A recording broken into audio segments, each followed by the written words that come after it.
Hello friends, welcome to my channel Rimi foodie চ্যানেলে তোমাদের সবাইকে জানাই স্বাগতম। আজকে বানাবো মিষ্টি দই একেবারে দোকানের মতো। তার জন্য দেখো আমি 1 লিটার দুধ নিয়েছি। সরি, এটা 1 লিটার না, এটা 1.5 লিটার দুধ ছিল। সেটাকে কিছুক্ষণ আগে থেকেই আমি দুধটাকে জাল দিচ্ছিলাম, সেটা ভিডিও করা কোনো রকমে হয়নি। তো যাই হোক, আমি 1.5 লিটার দুধ নিয়েছিলাম, সেটা অলরেডি 1/2 লিটার ফুটিয়ে মেরে নিয়েছি। আরও কিছুক্ষণ ফোটাবো। 1.5 লিটার দুধ নিলে সেটাকে মোটামুটি 750 গ্রাম রাখতে হবে। যতটা পরিমাণ দুধ নেবে সেটাকে হাফ করে নিতে হবে। একেবারে পারফেক্ট মিষ্টি দই বানানোর জন্য দুধটাকে কিন্তু হাফ করে নিতে হবে।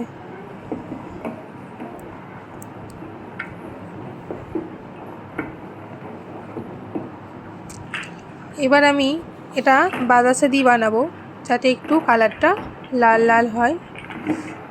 তোমরা চাইলে চিনিও দিতে পারো। বাতাসা দিয়ে দিলাম। বাতাসা দিয়ে ভালোভাবে নাড়বো। কিন্তু দইটা বানানোর সময় এটা কিন্তু দুধটাকে যখন জাল দেবে খুব ভালোভাবে নাড়তে হবে। না নাড়লে নিচটা লেগে গেলে কিন্তু ঠিকঠাক হবে না। বারে বারে কিন্তু নেড়ে যেতে হবে, বা দুধের মধ্যে সর বসতে দেওয়া যাবে না।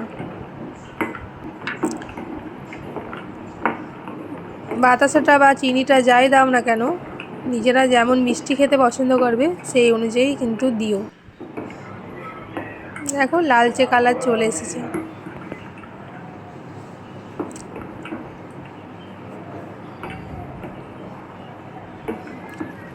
খুব ভালোভাবে ফুটিয়ে দুধটাকে হাফ করে নিয়েছি। এবার গ্যাসটা বন্ধ করে ঢাকা দিয়ে এটাকে ঠান্ডা হতে দিলাম। ঠান্ডা মানে একেবারে ঠান্ডা হলে চলবে না, একটু সামান্য উষ্ণ গরম থাকতে হবে। আর এখানে দই নিয়েছি, দইটাকে আমি মিক্সিতে দুবার মিক্সি ঘুরিয়ে নিয়েছি। তোমরা হাত দিয়ে চাইলে খুব ভালোভাবে ফেটিয়েও নিতে পারো। দেখো আমার দুধটা ঠান্ডা হয়ে গেছে, জাস্ট একটু হালকা গরম আছে, উষ্ণ গরম। এবার ওই ফ্যাটানো দইটা, টক দই ছিল এটা, দইটা আমি এই দুধের মধ্যে দিয়ে ভালোভাবে মিশিয়ে নেব। খুব ভালোভাবে হালকা হালকা করে মিশিয়ে নিয়ে এবার এটাকে ঢাকা দিয়ে ওপর থেকে একটা কাপড় দিয়ে মুড়ে দেব, যাতে গরম ভাবটা খুব ভালো থাকে। গরমের মধ্যে কাপড়টা চাপা না দিলেও হয়, যাই হোক আমি কাপড়টা চাপা দিয়েছি। দিয়ে আমি রেখে দেব 10-12 ঘন্টার মতো। ফিরে এলাম 12 ঘন্টা পর। তারপর 1 ঘন্টার মতো আমি ফ্রিজেও রেখেছিলাম।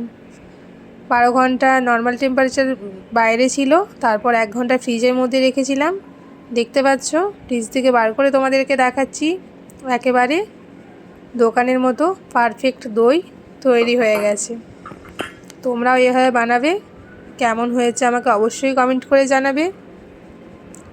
ভালো লাগলে একটা লাইক করবে, আর চ্যানেলটাকে অবশ্যই সাবস্ক্রাইব করবে। চ্যানেলটাকে সাবস্ক্রাইব করতে কিন্তু কখনোই ভুলবে না, কারণ এরকম সুন্দর সুন্দর আরও সুন্দর সুন্দর রেসিপি তোমরা অবশ্যই এখান থেকে পাবে। Thanks for watching. টাটা। আবার আসবো অন্য কোনো সুন্দর নতুন রেসিপি নিয়ে তোমাদের সামনে।